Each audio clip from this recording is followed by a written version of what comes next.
Bonjour tout le monde, j'espère que vous allez bien. Je vous souhaite la bienvenue sur les villes de la RDC.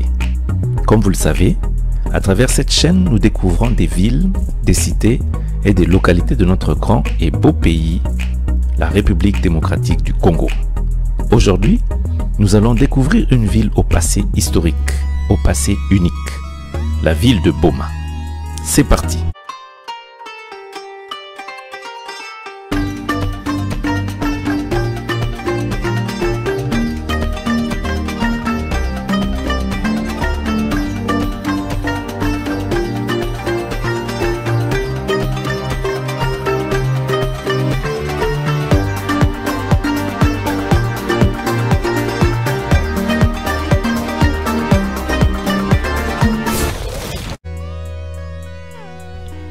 Boma.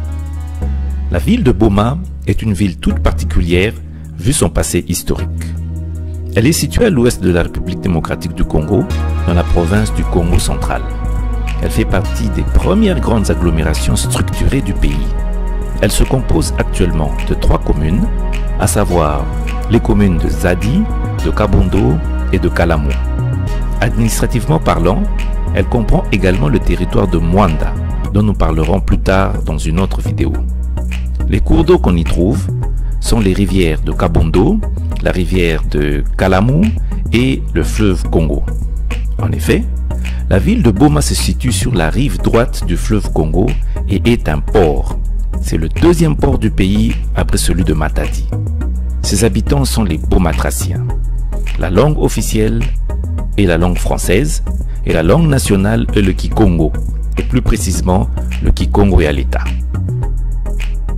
Batata ba mama ba mpangi ya luzolo betu mepesa beno mbote kese kele ya kuvanda na ntola na beno na zalaka na mawa makasi Kongo na Kikongo ya wina mokevo na kia di mingi samna ni beno belekezo na ku négliger boala betu na Boma mambo nyonso belome kufoka ba bralima belome kufoka ba izini ya betu ya mutindo na mutindi soforma place babaka la betu vanda sadila.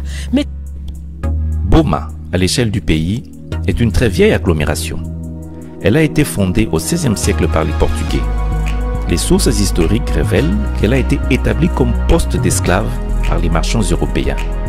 Notons que bien plus tôt, Diego Cao est passé par là en 1485 lorsqu'il remontait le fleuve Congo pour arriver aux environs de la ville actuelle de Matadi. Et là, près des chutes de l'Elela, il laissa la fameuse inscription gravée sur une pierre témoignant de son passage et de celui de ses hommes.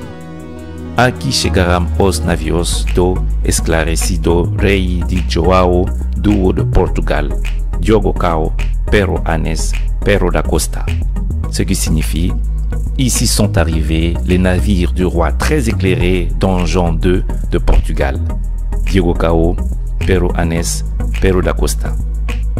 Plusieurs personnes sont passées par Boma et ont laissé des écrits témoignant du statut et de la configuration de la ville de l'époque. Découvrons ensemble 2 histoires. L'histoire d'Alexandre Del Commune. Boma a été une agglomération très active où se déroulaient des activités commerciales intenses. Des comptoirs commerciaux y étaient installés. Le français Alexandre Del Commune y est arrivé en 1875 et était employé par une compagnie française qui négociait du caoutchouc et de l'ivoire. Dans ses mémoires, Del Commune relate un conflit économique qui donne une idée de la configuration de l'époque de la ville de Boma. En effet, le conflit dont il était question était à l'origine de la guerre contre les 9 rois de Boma qui régnaient dans la contrée. Del Commune raconte que les 9 rois avaient décidé d'introduire une augmentation de taxes sur les routes commerciales car la fin de la traite des esclaves, combinée à une période de sécheresse qui avait commencé en 1872, avait entraîné des pertes de revenus. Cette décision avait conduit les Européens installés sur place à attaquer les rois.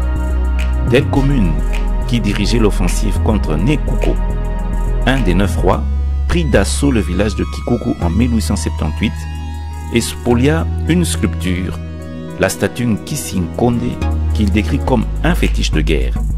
Il refusa de le rendre à Nekuko, malgré les réclamations de ce dernier, et l'emporta en Belgique en mai 1883. Il remit l'œuvre à l'Association internationale africaine, ou AIA, qui était une organisation créée par le roi belge Léopold II dans le but d'explorer, pour ne pas dire conquérir, des territoires en Afrique. Enrôlé par Léopold II et fort de son expérience, Del Comune revint à Boma en 1884 et entra de nouveau en relation avec le 9 chefs auxquels il fit signer des traités de cession de souveraineté. Les originaux de ces documents sont conservés au ministère des Affaires étrangères de Belgique.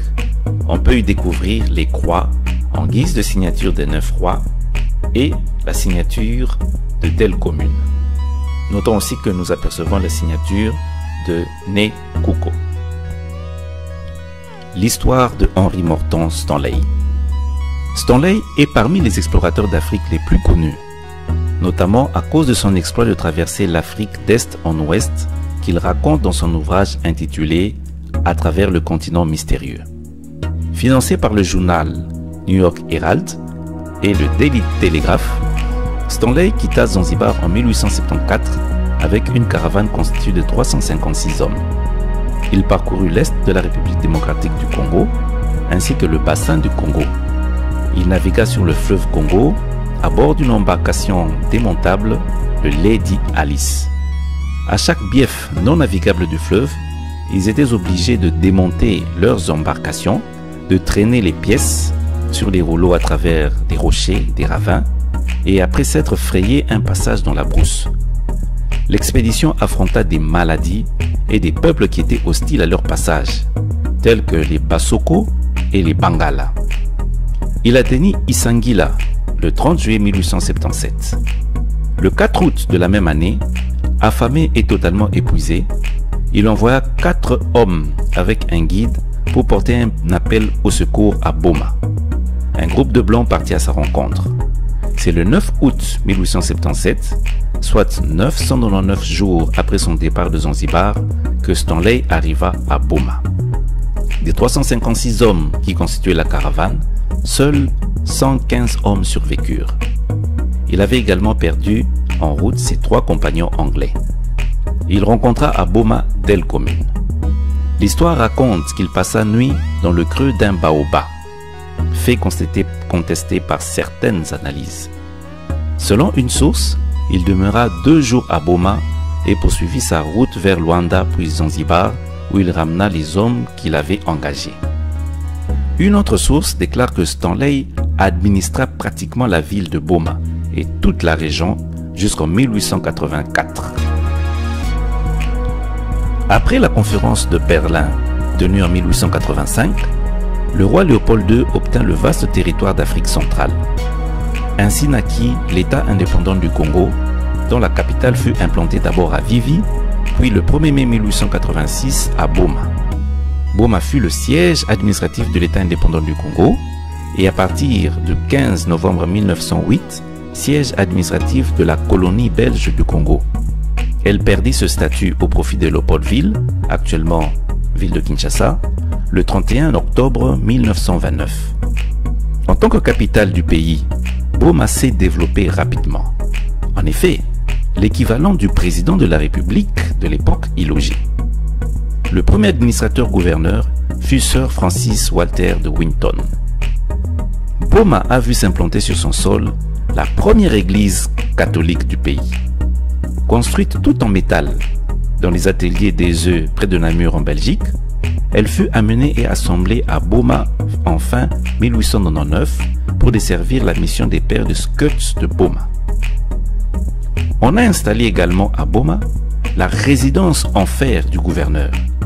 Cette résidence du premier gouverneur, général, fut fabriquée le 13 septembre 1889 dans une usine appelée Forge Roi, près de Charleroi en Belgique toujours, avant d'être expédiée à Boma, capitale du Congo belge. Elle comprenait le fer, du fer et des tôles d'acier en panneaux, des madriers en bois dur. La résidence possédait 3 chambres à coucher, un grand salon double, un bureau ainsi que des installations hygiéniques. Tandis qu'au-dessus, il y a un miroir royal, des appartements et des pièces de vacances pour visiteurs. Elle est comparable à la résidence d'un chef d'État. Boma a vu rouler sur son sol les 2 premiers véhicules du pays, dont une Mercedes qui n'avait qu'un seul siège décapotable arrivé en 1906 et un véhicule de marque LaSalle arrivé en 1939 au Congo belge. Boma a vu également s'installer sur son sol le premier camp militaire de la République démocratique du Congo qui a fonctionné de 1886 à 1956, aujourd'hui commémoré par un monument.